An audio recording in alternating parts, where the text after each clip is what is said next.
আমি কিছু রান্নাঘরের জিনিস কিনেছি, টুকটাক টুকটাক করতে করতে বেশ কিছুগুলোই কিনছি, মানে যেগুলো প্রয়োজন। তো গতকাল এগুলো এসছে, তো চলো এক এক করে খুলে নিই আর দেখি কোনটায় কী আছে। বাহ রে বাহ, একটা জিনিস খুলছি আর ওদিকে হিঁচি হিঁচি করছে। এটা আমি ওপেন করে নিলাম, আর এর ভেতরে কিন্তু একটা কার্ড আছে ক্যাশব্যাক অফারের, ঠিক আছে। আর লাস্ট 3-4 বছর ধরে আমি মিশো থেকে কিনছি জিনিস, বলবো অ্যামাজনের থেকে মিশোর জিনিস অনেক ভালো, দামও অনেক সস্তা। তো এই যে আমি কিনেছি কিচেন ম্যাট। এবার আমার ছোটো মেয়ের বক্তব্য, আমি এটা কেন কিনেছি ওটা আমি বলে বোঝাতে পারিনি, যে এখানে রান্নার জায়গায় অনেকটা জল পড়ে বাসন মাজার সময়, রান্নার সময়, তো সেই জলের জন্য পায়ে ঘা হয়ে যায়, যার জন্য এই কিচেন ম্যাটটা কিনেছি। তো পাতবো ভালো করে। অলরেডি আমার পায়ে ঘা হয়েও গেছে, আমি যার জন্য ডাক্তার দেখাচ্ছি। আমি একদম জল পায়ে থাকতে পারি না, আমি আমার বাড়িতেও জুতো পরেই থাকতাম সব সময়।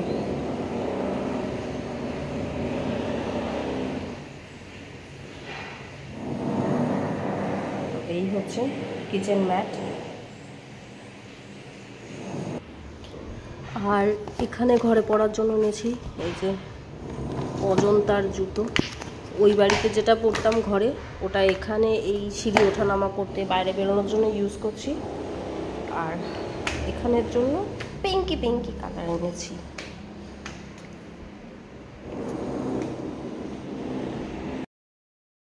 আর এটা দেখো মিশো থেকে যে আরেকটা আমি নিয়েছিলাম, এটা একটা আমি ওয়ালপেপার নিয়েছিলাম, ভেবেছিলাম লাগাবো রান্নার স্ল্যাবটায়, বাট ওইটা আমি একটু ভালো করে পরিষ্কার করে নিয়েছিলাম, যার জন্য আর ওয়ালপেপারটা লাগানোর প্রয়োজন হয়নি। আর এখানে একটা র্যাক নিয়েছিলাম মিশোর থেকে। তো আগে আমার বাড়িতে যে র্যাকগুলো ছিল ওইগুলো হচ্ছে আমাদের ওখানকার লোকাল দোকান থেকে কেনা, আর এইবার এই র্যাকটা আমি মিশো থেকে দেখে, মানে রেটিং ভালোই ছিল ওই জন্য নিলাম। তো এবার চলো এটাকে ঝটপট সেট করি, তারপর তোমাদের দেখাই যে র্যাকটা কীরকম। তো মানে দামের অনুযায়ী, কোয়ালিটি অনুযায়ী মোটামুটি, খুব যে ভালো তেমনটাও নয়, আবার খুব যে খারাপ তাও না, একটু পাতলাই আছে বুঝলে, মানে বাস্কেটগুলোর থেকে সাইডের যে স্ট্যান্ডগুলো ওইগুলো একটু পাতলা আছে। তো যাই হোক, আমি এরকমভাবে দেখো একটার পর একটা সেট করে নিচ্ছি। এটা 4টে ধাপ আছে, তো 4 টায়ার যেটাকে বলে, মানে 4টে লেয়ার থাকবে। তো ওইভাবে আমি এগুলোর আবার কি বলো তো, যেইটারটা যেটা সেখানেরটা সেইখানে, মানে একটারটা আরেকটা লাগিয়ে দিলেও হচ্ছে না, নাম্বার করা থাকে সেই মতন করে এগুলোকে সেট করতে হয়েছে। তো করে নিলাম, এবার চাকাগুলোও লাগিয়ে নিলাম, যেইটাতে চাকা লাগানো যাচ্ছে সেটাতেই লাগালাম, সব কটাতে আবার চাকা লাগানোও যাচ্ছে না। তো এখানে দেখো আমি চেপে চেপে চাকাগুলো সব লাগিয়ে দিলাম, দিয়ে এবার এটার ওপর আমি ওই যে খুলেও যায়, আবার একটু ঠেসে চেপে লাগাতে হচ্ছে। এবার এটার ওপর আমি পুরো স্ট্যান্ডটা সেট করে নেব, নিয়ে তারপর চলো তোমাদেরকে দেখাই কি এটা কীরকম মানে হলো। তো স্ট্যান্ডটা আমার পুরোটা সেট করা হয়ে গেছে। এবার দেখো এরকম হয়েছে। এবার এটা আমি একটা ভিজে ন্যাকড়া দিয়ে ভালো করে মুছে নেব, সার্ফ সাবান দিয়ে মাজার দরকার নেই, কারণ এটা একদম ভালোভাবে প্যাকিংই ছিল, আর আমি একবার শুকনো ন্যাকড়া দিয়ে ঝেড়ে নিয়েছিলাম। তো এবার একটু ভিজে ন্যাকড়া দিয়ে ভালো করে মুছে নেব, নিয়ে তারপর আমি এর মধ্যে জিনিসটা, মানে যেগুলো রাখার জন্য আমি এটা নিয়েছি সেগুলো আমি রাখবো, তাহলে তোমরা বুঝতে পারবে যেটা কতটা মানে শক্তপোক্ত বা স্টেবল। আর একবারে ফার্স্ট দিনে তো বোঝা যাবে না, দীর্ঘদিন এটা ইউজ করলে তারপরে বোঝা যাবে যে এটা কতটা ভালো। তো এবার আস্তে আস্তে চলো আমি জিনিসগুলো রাখতে থাকি। তো যেহেতু এটা প্লাস্টিকের, তো ভারী জিনিস তো এতে ধরবে না, তাই এই সসের প্যাকেটগুলো মোটামুটি সবকটাই 1 কেজি করে সস। তো 3টে সসের প্যাকেট রাখলাম, মেয়োনিজ, তারপর হচ্ছে টমেটো সস, আর একটা হচ্ছে ওই পিৎজা পাস্তা সস যেটা, আর হচ্ছে চায়ের যে আমার ডাব্বাটা সেইটা, চিনি, তারপর টুকটাক মশলাপাতির যেগুলো কৌটা ডাব্বা হয়, বিস্কিট, এগুলো আমি এখানে রাখবো। আর দেখি এই রকম জিনিসই এটা হয়তো নিতে পারবে, খুব ভারী জিনিস এতে ধরবেও না আর এটা নিতেও পারবে না। আর স্পেসটা যেহেতু কম, তো এটা মশলা রাখার বাস্কেট হিসাবে বা ওই যে স্ট্যান্ডগুলো হিসেবে ইউজ করাটাই বেটার। তো ওইগুলোই এভাবে দেখো, এবার আমি আস্তে আস্তে যা সসের বোতল টোতল এনে ওইখানটা রেখেছিলাম, তো সেগুলোই এখন আমি এখানে সাজিয়ে সাজিয়ে রাখছি। দেখা যাক কতটা রাখা যায়, কতটা জিনিস ধরে এর মধ্যে। আর এইটার মধ্যে আমি ডালটা ঢেলে রাখবো, মুগ ডালটা। আর এই কৌটোগুলো আমি ওই বাড়িতে থাকতেই কিনেছিলাম, অনেক আগেই কেনা, প্রায় 3-4 বছর হয়ে গেছে এই কৌটোগুলো আমার। আর এগুলোতে কি বলো, 3টে ভাগ আছে, মানে একটা কৌটোর মধ্যে তুমি 3 রকমের ডাল রাখতে পারবে। তো আমি মানে দুটো 4টে কিনেছিলাম, দুটো আমি ইউজ করছি আর দুটো আমার নতুন রয়েছে। আর এই কৌটোগুলো ইউজ করলে কী বলো তো, তুমি একটা জায়গার মধ্যেই সমস্ত মানে 3 রকমের ডাল রাখতে পারবে। আর এখানে মা কিছু ফল আর একটু সবজি দিয়ে দিয়েছিল, ওই বাড়িতে গেছিলাম, দেখো একটা চিচিঙ্গা দিয়েছে, কারণ চিচিঙ্গা মেয়েরা কেউ খেতে চায় না, তাই আমাকে বলেছে তুই চিচিঙ্গা ভাজা বা বড়া করে খেয়ে নিস। আর অল্প একটু সবজি দিয়েছে আর বেশ খানিকটা ফল দিয়ে দিয়েছে। তো ফলটা আমি ঠাকুর ঘরে রেখে দিই, ঠাকুরকেও দিতে পারবো, আমরাও খেতে পারবো। ফল বা মিষ্টি আনলে আমি ঠাকুরের ওখানটাতেই রাখি, আগে ঠাকুরকে দিই তারপরে আমরা খাই। আর সবজিগুলো তুলে রাখবো, কারণ সবজিগুলো কালকে সকালে লাগবে আমার। আর আগের দিন রাত্রে খাওয়া দাওয়ার পরে আমি সমস্ত কাজ কমপ্লিট করেছিলাম, তাই রাত্রে শুধু শোয়া ছাড়া কোনো কাজ বাকি ছিল না। এটা পরের দিন একদম ভোর 5টার মানে থেকে আমি ভিডিওটা শুরু করেছি। আর ছোটনের স্কুল আছে, তো স্কুলে যাবে, টিফিন নিয়ে যাবে, তো টিফিন রেডি করা। ও বলছিল একটু লুচি সুজি মানে দিতে বলেছিল টিফিনে। তো রাত্রিবেলা আমি ময়দাটা মেখে রেখেছিলাম, এবার ওর জন্য আগে সুজিটা করে ফেলবো, তারপরে আমি ময়দাটা মানে ভাতটা বসিয়ে লুচিগুলো বেলবো। দেখা যাক যেভাবে যেভাবে কাজগুলো করা যায়। আর সকালবেলায় আমার প্রচণ্ড জল চেষ্টা পায়, সারা রাত আমি খুব একটা জল খাই না, কারণ জল রাত্রে যতবার জলই খাই ওই বাথরুমে উঠতে হয়, তাই জন্য আমি সকাল থেকে জল খাওয়াটা শুরু করি। মানে সারা রাত্রির যে জল তৃষ্ণাটা, ওইটা সকালে আমার খুব তীব্রভাবে জল তেষ্টা পায়। আর এখানে আমি চুলটা গুটিয়ে নিচ্ছি, কারণ ওই রান্নার সময় চুল মানে হুলহুল করে, মানে পিঠের মধ্যে জল করে। আর কি বলতো, খাবার দাবারে খুব এখন যেহেতু আমাদের চুল উঠছে, তো খাবারে খুব চুল পড়ে, ওই জন্য আমি ভালো করে চুলটাকে গুটিয়ে নিলাম। নিয়ে ওর এবার আমি এই যে রান্নাটা বসাবো, তো ইন্ডাকশানটা আমি জ্বালিয়েই অন করেই নমস্কার করে নিলাম, কারণ কখনও তো আমি ইন্ডাকশানে রান্না করি না। আর এমনিও মানে আমি রান্নার গ্যাস সকালে ফার্স্ট টাইম ধরালে আমি তখন প্রণাম করেই নিই। তো এখানে আমি ঘি দিলাম, আর এবার সুজিটা দিয়ে দেব, দিয়ে ঘিয়ের সাথে সুজিটা একটু ভেজে নেব। তারপরে দেখো স্টেপ বাই স্টেপ আমি কিভাবে সুজি বানাই, আর তোমরা কিভাবে বানাও বা আর কিভাবে বানালে আরও টেস্ট লাগবে, সেটা কিন্তু আমাকে অবশ্যই শেয়ার করো। আর এই যে স্প্যাচুলাটা দিয়ে একটু মিশিয়ে মিশিয়ে দেখে নিচ্ছি, কি ঘিটা মনে হয় বেশিই হয়েছিল, তাই আর একটু সুজি দিলাম, যে ছুটুন স্কুলে টিফিন নিয়ে যাবে, তারপরে আমি আর মান যাতে একটু খেতেও পারি লুচি সুজি, তো ওই জন্য আমি একটুখানি বেশি করে নিলাম। আর এই প্যাকেটটা আমি মুখ যে মানে যেই জায়গাটা মুখটা কেটেছি ওই জায়গাটা একদম ভালো করে আগে ফোল্ড করে মুড়িয়ে নিই, নাহলে না ভেতরে কোনো রকমভাবে যদি আরশোলা ঢুকে যায় তো জিনিসটা পুরো নষ্ট হবে। তো এইবার আমি সুজিটা ভালো করে একটু মানে নাড়াচাড়া করে ভেজে নেব। অনেকে আছে অনেকটা লাল করে সুজি ভাজে, মানে সুজি রান্নার পর সেটা লাল লাল লালচে লালচে দেখতে লাগে, কিন্তু মানে ব্রাউন কালার, লাল না ঠিক ব্রাউন ব্রাউন লাগে, বাট আমি একটু সাদাতেই রাখি। আর এই প্যাকেটটায় ছিল খানিকটা কাজু, তো কাজুটা ভেঙে ভেঙে টুকরো করে, এটা গোটা কাজু ছিল মানে ভাঙা কাজু না, তো ওই জন্য একটু ভেঙে টুকরো টুকরো করে সুজিতে দিয়ে দেবো, কারণ একদম গোটা কাজু লুচির সাথে ঠিক হয় না, তাই জন্য আমি একটু ভেঙে ভেঙেই দিই। তো খানিকটা কাজু দিয়ে দেবো, হ্যাঁ কিশমিশ থাকলে আরও ভালো হতো। আর মানে কি বলতো, কিশমিশ আমি খাই, মেয়েরা খেতে চায় না, ওরা চানাচুরও যদি কিশমিশ থাকে না তুলে ফেলে দেয়। এবার দিয়ে দিলাম খানিকটা গরম জল। রান্নায় আমি দেখেছি মানে তুমি যদি ঠান্ডা জল অ্যাড করার থেকে বেশি গরম জল অ্যাড করো, রান্নাটা বেশি ভালো হয় আর তাড়াতাড়িও হয়। তো একটু দিলাম নুন, এইবার একটু নাড়াচাড়া করে সুজিটা যখন ফুলে উঠবে মানে সেদ্ধ হয়ে যাবে, তখন আমি দেবো চিনি। অনেকে গুড় দেয়, আমিও আগে গুড় দিতাম, ওই জ্যাগরি পাউডার যেটা হয় সেটা দিতাম। এখন নেই, এখন ওই চিনি দিয়েই কাজ চালাচ্ছি, সবসময় তো আর সবটা হয় না। তো যাই হোক, এইভাবে আমি বানিয়ে নিলাম ঝটপট সুজি। এরপরে দেখি লুচি ভাজি না ভাতটা বসিয়ে দিই। চলো আমার সাথে একটু রান্না দেখতে। আর এই সকাল থেকে কাজ করতে করতে আমার চা খাওয়া হয়নি, তাই আমি চায়ের বাটি আর দুধের বাটি নিয়ে চলে এসেছি। ভেবেছিলাম আগে চাটা করব, তারপর ভাবলাম না, রাত্রে দুধটা ঠিক মতন ফুটিয়ে রাখা হয়নি, আর আমার এখানে ফ্রিজ নেই, তাই দুধ রাত্রে ভালো করে ফুটিয়ে না রাখলে দুধ নষ্ট হয়ে যায়। তাই জন্য আগে দুধটা ফুটিয়ে দেখব যে ঠিক আছে কি না, তারপরে চা করার রিস্ক নেব। মানে তারপর চা করব, না হলে পরে ওই দুধ দিয়ে দেব, তারপর চাটা হবে না, কেটে যাবে, খুব মন খারাপ হয়ে যায়। আর দেখো এইটুকুর মধ্যেই দুধ উতলে গেছে। মানে আমি আগে কখনো ইন্ডাকশানের রান্না করিনি। 2015 সালে আমি ইন্ডাকশান কিনেছি, আর এই 2025 সালে আমি ফার্স্ট ইন্ডাকশান ইউজ করছি। আগে আমি কখনো ইন্ডাকশানে রান্নাবান্না কিছু করিনি। প্রথম 2-3 দিন একটু ভয় লাগতো, তারপর এখন আস্তে আস্তে অভ্যাস হয়ে গেছে, তো অসুবিধে হয় না। বাট কতক্ষণ টাইম লাগবে, কতক্ষণে রান্নাটা হয়ে যাবে, এটা এখনও আমি ঠিক বুঝে উঠতে পারিনি। আর এদিকে আমি চা করে নিচ্ছি নিজের জন্য, কারণ সকালে কাজ করতে করতে একটু চা না খেলে ঠিক এনার্জি আসে না। আর ফোনটা এমনভাবে সেট ছিল, কখনো ঝিরঝির করছে, কখনো পরিষ্কার দেখাচ্ছে। আর এটা হচ্ছে আমার হোমিওপ্যাথি ওষুধ। নানান রকম রোগ ব্যাধি আছে, তো সেই জন্য একটু হোমিওপ্যাথি ওষুধ খাই, মানে যখন যেই প্রবলেমটা হয় তার জন্য। আর এই যে এবার চা খেয়ে নিই। তো যেটা বলছিলাম, ফোনটা কখনো ঝিরঝির করছে, কখনো ভালো দেখাচ্ছে। কী যে এটার প্রবলেম হয়েছে জানি না, মানে ভিডিও কোয়ালিটি কেন এটাতে এরকম হয়। আগের ফোনটা এরকম ছিল না, আগের ফোনটা খুব ভালো ভিডিও হতো।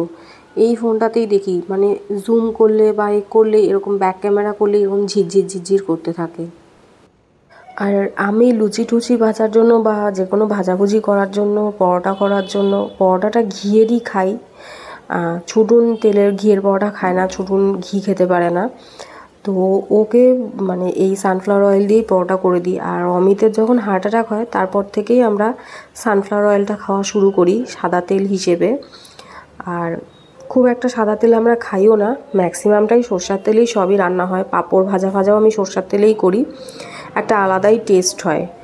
আর এই লুচি টুচি করতে হলে তখন সাদা তেলে করি। আর এই যে আমার চা ছেঁকে নিলাম, দেখতেই পেলে কতটুক চা খাই, কিন্তু এই অল্প অল্প করেই দিনে 4-5 বার আমার চা খাওয়া হয়ে যায়। আর এদিকে ভাতের জোগাড়টা করে কড়াইটা বসিয়ে দিলাম। এখন আমি জানি না আগে আমি লুচি ভাজবো না আগে আমি ভাত বসাবো। আগে চা খাবো, তারপরে ডিসাইড করব কি আগে কোনটা করব। বাট লুচি ভাজা সমস্ত কিছু কিন্তু আমি রেডি করে নিয়েছি। এদিকে কড়াই ফড়াই বসিয়েও দিয়েছি, তেলটাও সম্পূর্ণ যেটুক ছিল আমি ঢেলে দিলাম, নাহলে এই প্যাকেটটা রেখে দেবো, কখন প্যাকেটটা উল্টে পড়ে বাকি তেল পুরো ভাসাভাসি হবে।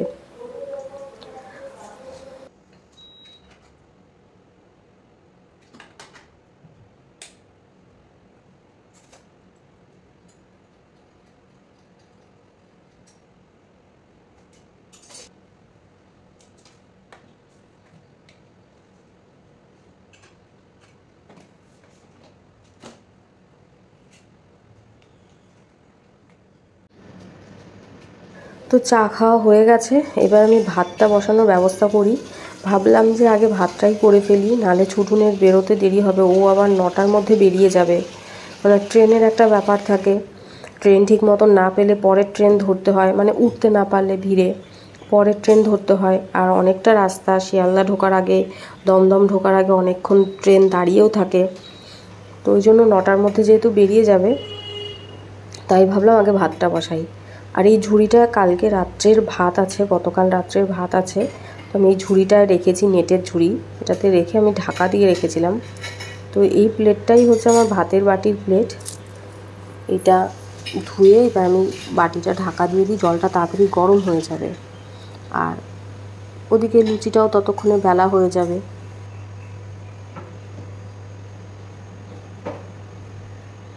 আমার ওই বাড়ির মতন এখানের অবস্থা, মানে রান্নার জায়গাটা বেশ বড়, কিন্তু যা মানে রান্নার তাক বা স্ল্যাবগুলো খুবই ছোট ছোট, ওই জন্য মানে কাজ করার সাথে সাথে বাসনপত্র গুছিয়ে গুছিয়ে রাখতে হয়। বেসিনটাও ছোট, মানে অনেকগুলো বাসন হলে তারপর মাজতেও অসুবিধা হয়।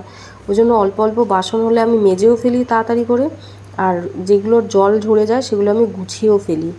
তো ছুটুনের জলের বোতলটা জল ভরে দিয়ে আসলাম, আর এইদিকে চালটা ধুয়ে নিয়ে ভাতটা বসিয়ে দিই। চলো।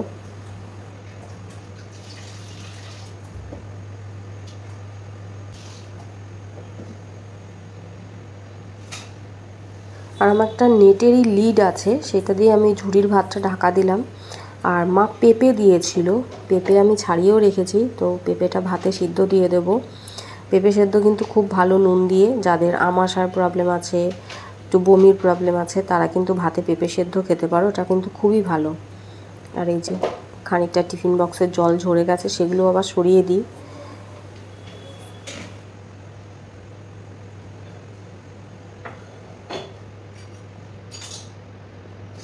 ওই বাড়িতেও আমার যেরকম সমস্তটা জিনিস সরিয়ে নড়িয়ে গুছিয়ে গুছিয়ে কাজ করতে হতো, এখানেও তাই।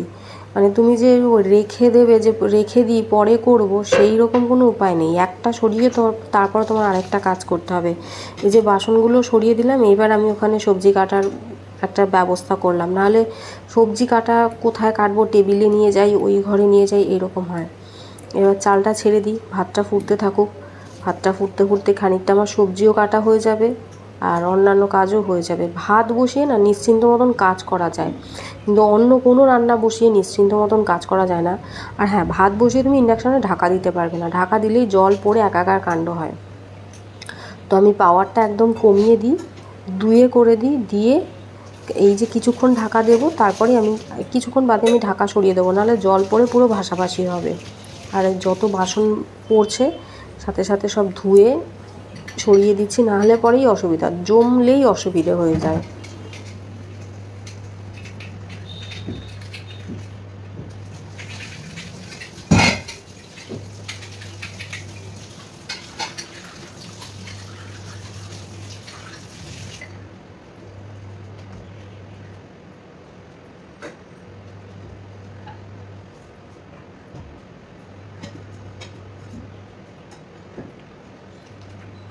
ভাত হয়ে গেছে, আর এদিকে খানিকটা লুচিও দেখো আমার বেলা হয়ে গেছে। এবার এই লুচিগুলো ফটাফট বেলে দেবো। আর এরপরে না খানিকটা ক্লিপিংস হয়নি, কারণ ফোনটা কি করে জানি না অফ হয়ে গেছিলো। তো আমি টিফিন করে ছুটুনকে দিয়ে দিয়েছি, আর এই যে ছুটুন বেরিয়েও যাচ্ছে। আর আমরা ফার্স্ট ফ্লোরে থাকি, আর এই নিচের ফ্লোরটা এটা ব্যাংক হয়েছে, আর এখানে একটা দরজা ছিল, তো সেটা ভেঙে পুরো গাঁথনি করে দিয়েছে। হ্যালো ফ্রেন্ডস, সবাইকে গুড আফটারনুন। আর সকালে আজকে সকালে এত কাজের চাপ ছিল, প্রেশার, আমি তোমাদের যে হাই হ্যালো করবো সেই সময়টুকু আমার ছিল না। এক এক করে ফার্স্টে অ্যালেক্সা বেরোলো, তারপর মান বেরোলো, তারপরে আমি পুরো ঘর সমস্ত পরিষ্কার করলাম, করে মুছে ঠাকুরের বাসনপত্র মেজে, রান্নার বাসনপত্র মেজে স্নান করলাম। দেন তারপর আমি ঠাকুর পুজো দিলাম, আজকে পুজো দিলাম। আর ভিডিও করতে পারিনি, কারণ হচ্ছে ফোনের একদম স্টোরেজ ছিল না।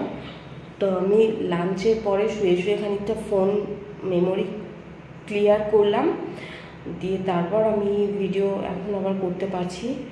আর ওই যে ঠাকুর পুজো দিয়েছি, দাঁড়াও তোমাদের আমি ব্যাক ক্যামেরা করে ঠাকুরটা দেখাচ্ছি। পুজো দিয়েছি, এবার আমি রেডি হব, দিয়ে এবার ছোটোটাকে আনতে যাব, অ্যালেক্সাকে স্কুল থেকে। ঝটপট রেডি হয়ে বেরোবো। তো চলো, আর দেরি করবো না, তোমাদেরকে ঠাকুরটা দেখিয়ে দিই, কারণ অলরেডি 4:45 বেজে গেছে, আর ওর স্কুলে আমাকে 4:45টার মধ্যে ঢুকতেই হবে। তো এই হচ্ছে আমার ঠাকুর, পুজো হয়েছে, দিয়ে এনাদের স্নান টান করিয়ে জামা কাপড় চেঞ্জ করিয়ে আজকে পুজো দেওয়া হয়েছে। তো চলো, আর আমি দেরি করবো না, এবার আমি রেডি হই, তারপর আবার তোমাদের সাথে বক বক করবো। স্কুল থেকে চলে এসেছি, আর এই দেখো ছোট মেয়েটা বেচারা কই গেল, এই যে আর পাচ্ছে না, ট্রেন জার্নি করে স্কুল করতে করতে হাল খারাপ। ঘরের লাইট টাইট অফ, শুধু হয়েছে বাইরের লাইটটা জ্বালিয়েছি আমি, আর ওই ঘরের ঠাকুর ঘরের লাইটটা জ্বলছে। আর এইখানে এই যে এই ছোট বাচ্চা ফোনে গান শুনছে, টিফিনটাও কমপ্লিট করেনি, আর অন্ধকারের ভিডিও করলে ঝিরঝির ঝিরঝির ঝিরঝির করতে থাকে। আর এই যে সন্ধেবেলায় কেডি এসেছিল, তো আমি আর ছুটুন গেছিলাম আরিয়াদহ গঙ্গার ঘাটটা দেখতে। অনেকদিন ধরে ইচ্ছে ছিল যাব যাব, তো কেডি বলল তা চলো আজকে নিয়ে যাই তোমাদের আরিয়াদহ গঙ্গার ঘাট। মাম যেহেতু এখনো ফেরেনি বাড়িতে।